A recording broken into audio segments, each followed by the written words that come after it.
Lara and Samir never believed in ghosts until the night they crossed the old abandoned railway tracks and everything changed. What started as a simple dare quickly twisted into a nightmare they could never escape. Shadows whispered their names, and the darkness wasn't just around them, it was inside them. The night was unusually dark, the kind of darkness that feels heavy and alive, pressing down on everything around me. I was alone in my small apartment, sitting by the window, the faint hum of the city buzzing far away. The street lights flickered unevenly outside, throwing shadows that danced like restless spirits on the walls. I had been scrolling through my phone for hours, trying to distract myself from the uneasy feeling that had settled deep in my chest. But no matter what I looked at, the feeling only grew stronger, like something was lurking just beyond the edges of my vision. Suddenly, without warning, the lights in the room flickered once, twice, and then went out completely. The sudden darkness swallowed everything, and my heart jumped to my throat. The power must have gone out, I thought, but a strange part of me didn't want to believe it was just a simple blackout. I reached blindly for my phone, but the screen was black too. Panic started to rise inside me. I fumbled for the flashlight I kept on the table, desperate for some source of light, but when I pressed the button, nothing happened. The battery must have died. The room felt colder now, colder than the usual night air. I stood up slowly, trying to calm my racing heart. Then I heard a faint scraping sound coming from the window. It was soft at first, almost like the scratch of a nail against glass, but it kept going, slow and deliberate. I froze, every nerve in my body screaming for me to turn away, but I couldn't. The scraping grew louder, more urgent, and then it stopped. I waited, breath caught in my throat. The silence was suffocating. Gathering every bit of courage, I moved toward the window, my hand trembling as I reached out to touch the cold glass. Outside, everything was pitch black.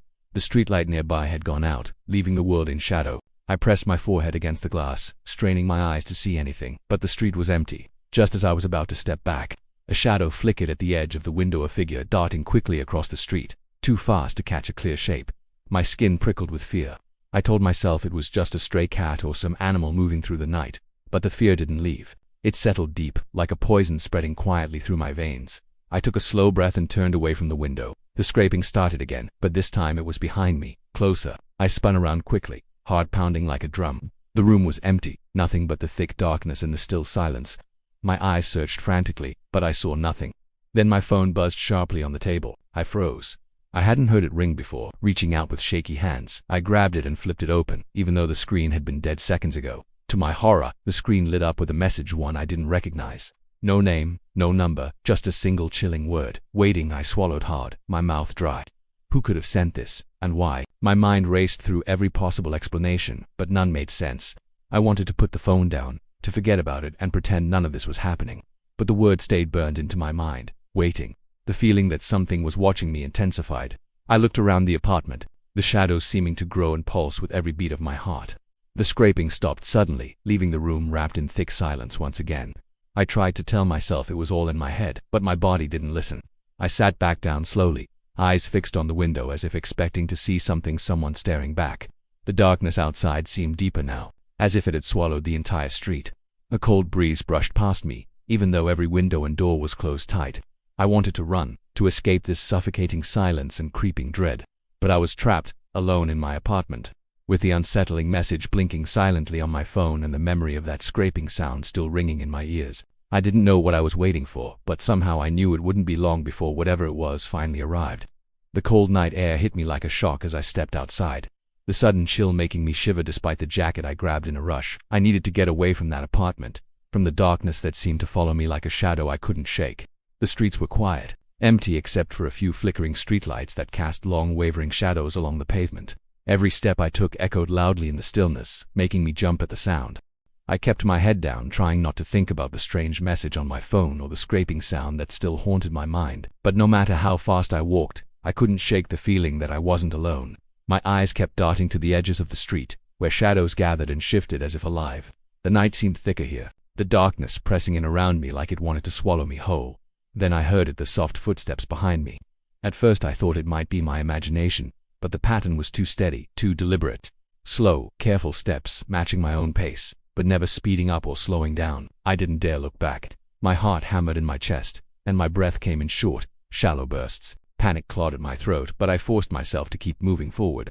The footsteps followed me down several blocks. I tried changing my pace, speeding up, then slowing down, but they stayed in sync. My hands trembled, and sweat broke out on my forehead, even though the air was freezing cold. The city felt different at night, like an entirely separate place, and right now it felt dangerous and alive, watching me with unseen eyes. I turned sharply into a narrow alley, hoping to lose whoever was behind me. The alley was dark and cluttered with trash bins and broken crates, smells of damp wood and rotting garbage filling the air. My footsteps sounded harsh against the cracked pavement. The footsteps behind me stopped just as suddenly as they had started. I crouched low, heart pounding in my ears, and listened. The silence was thick and heavy, almost unbearable. Then, faintly, I heard whispering. It wasn't words I could understand, just soft, almost breathy sounds carried on the wind. They seemed to come from everywhere and nowhere all at once. The whispers wrapped around me like cold fingers, chilling me from the inside out. I forced myself to stand up and move forward, each step feeling heavier than the last. The whispering stopped abruptly as I reached the end of the alley. I glanced around, half expecting to see someone, but there was no one there, only shadows and silence. Then I noticed them footprints in the dirt and grime on the ground. They were fresh, deep, and led back the way I had come. But something was wrong. They weren't just ordinary footprints. They were too large, and the shape was strange, almost claw-like. Like something that didn't belong in this world had passed through here. I stared at the footprints, a cold dread settling deep in my bones. The air around me felt thick and heavy, like it was waiting for something terrible to happen. I wanted to turn back, to run straight home and lock every door and window. But something inside me, some stubborn part that refused to give in to fear, pushed me forward. I took a few more steps and stopped. The alley behind me was swallowed by shadows so dark they seemed to pulse and move, as if something was hiding just out of sight. I felt eyes on me watching, waiting. Without another sound, the street light at the end of the alley flickered and went out, plunging the area into complete darkness. My breath caught in my throat. The whispering returned, louder now, surrounding me from all sides. I wanted to scream, to run, but my legs were frozen. The night swallowed me whole, and I was left alone with the voices that didn't speak and the footsteps that never stopped. The last thing I heard before I finally broke and fled was a soft, chilling whisper carried just above the wind, "You can't escape." I forced myself to keep moving, trying to shake off the creeping fear that clung to my skin like wet clothes. Every sound seemed louder, sharper: the distant hum of the city, the rustling of leaves, even the faint tapping of my own heartbeat. When I finally reached my street, something felt wrong. The usual comfort I found in familiar places was gone. The air felt heavier, thicker, as if something unseen was waiting for me just beyond the corner. My eyes caught something lying on the pavement, half hidden beneath a flickering streetlight. I bent down and picked it up.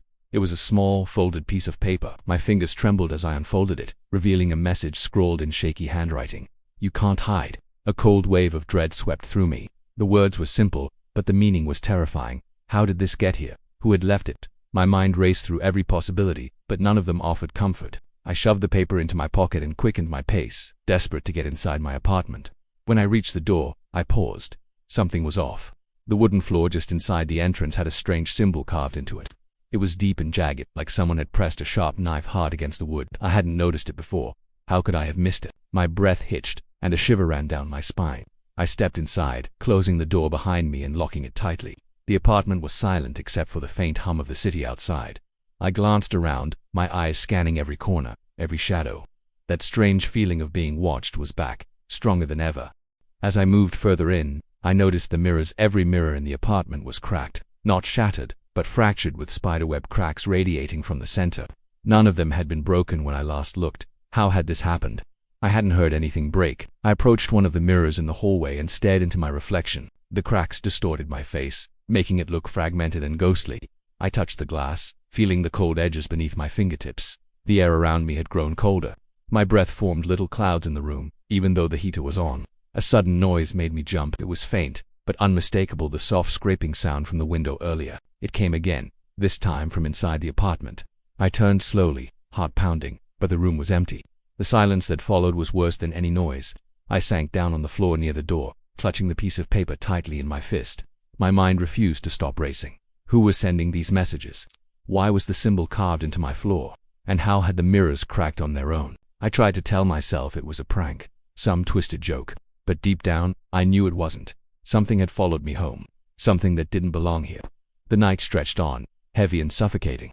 Every creak of the building, every distant siren, every flutter of shadow kept me on edge. I stayed close to the door, watching, waiting. Then, just before dawn, I noticed something new. On the wall opposite the cracked mirrors, faint scratches had appeared, thin, uneven lines that looked like they had been made by sharp nails. They formed no clear shape, just chaotic marks, but they seemed to pulse with a dark energy, like a warning. I felt tears prick my eyes. I was trapped in this nightmare, and there was no way out, no matter how much I tried to ignore it. To run, the darkness was closing in. And somewhere, deep in the shadows of my apartment, I knew the scraping sound was waiting to come back again. The night came again, thick and heavy like a curtain closing in around me. Sleep was impossible. Every time I closed my eyes, I saw the shadowy figure standing just at the edge of my vision. It was always there, watching, waiting. When I opened my eyes, it vanished, like a bad dream slipping away in the morning light. But the feeling it left behind was real, sharp, and cold. I lay on my bed, heart hammering, sweat slick on my skin despite the cold air that filled the room. Every sound felt amplified, the creak of the floorboards, the hum of the heater, the distant siren outside. But nothing was as terrifying as the silence between those sounds. It was alive, heavy with expectation. Suddenly, I felt a cold breath brushing the back of my neck. I spun around so fast my head felt dizzy, but the room was empty. No one was there, only the shadows, stretching and twisting on the walls. I told myself it was just my imagination, a trick my mind played in the dark, but the fear gripped me tighter than ever before. My phone buzzed on the nightstand. The glow of the screen cut through the darkness like a knife. I reached for it with trembling hands, too scared to look but knowing I had to. A message was waiting for me, 3 words that froze my blood. Look behind you, my breath caught. Every instinct screamed at me not to turn, but curiosity and terror won out. Slowly I turned toward the cracked mirror hanging on the wall. My reflection stared back at me, distorted and fractured by the spiderweb cracks. But there was something else, something I couldn't explain. Behind my reflection, a dark, blurred figure pressed close. Its face was hidden in shadow, but its eyes glowed faintly red, cold and unblinking. My heart slammed in my chest as I stared, unable to move or look away. The figure didn't move. It just watched. I blinked, and it was gone. The mirror showed only my trembling reflection, alone in the dark room. I swallowed hard, trying to steady my breathing. Was it real, or was my mind unraveling? Before I could decide, the power cut out again, plunging me into total darkness. I reached blindly for my phone to use its light, but the battery was dead. A thick silence wrapped around me, broken only by a soft whispering that filled every corner of the room. The voices were close now, surrounding me. They weren't speaking words I could understand, just low, breathy sounds that sent icy fingers crawling up my spine. I backed away slowly, feeling my skin crawl as the whispers grew louder, closer. Then I heard a faint, scraping sound, the same noise that had haunted me from the beginning. It came from the far corner of the room, just beyond the reach of my trembling flashlight. I wanted to run, to escape, but my legs wouldn't move. I was rooted to the spot, trapped in the darkness with whatever waited there. Suddenly a cold hand brushed against my ankle. I gasped, heart stopping, and dropped the phone. The light went out, leaving me in complete blackness. The whispering stopped. The room was silent again, but it felt heavier, darker than before. I stayed perfectly still, breath shallow, waiting for anything to happen. The seconds stretched endlessly until I thought I might lose my mind. Then, just as I was about to lose hope, the faint glow of my phone screen lit up on the floor. A new message appeared, chilling me to my core. "You're mine now." The words burned into my mind as a cold laugh echoed softly in the darkness, a sound that wasn't human, deep and hollow. I didn't dare move. Whatever was here, whatever had been waiting, it had found me, and I knew, in that moment, there was no escaping the nightmare that had claimed my life. Morning came slowly, the pale light filtering weakly through the cracked curtains. I stayed in bed as long as I could, hoping that daylight would chase away the darkness that had wrapped itself around me like a shroud. But even in the bright morning, the heaviness remained. The apartment felt colder, emptier, as if the shadows from the night had taken up residence and refused to leave. Eventually, I forced myself to get up, desperate for some normalcy.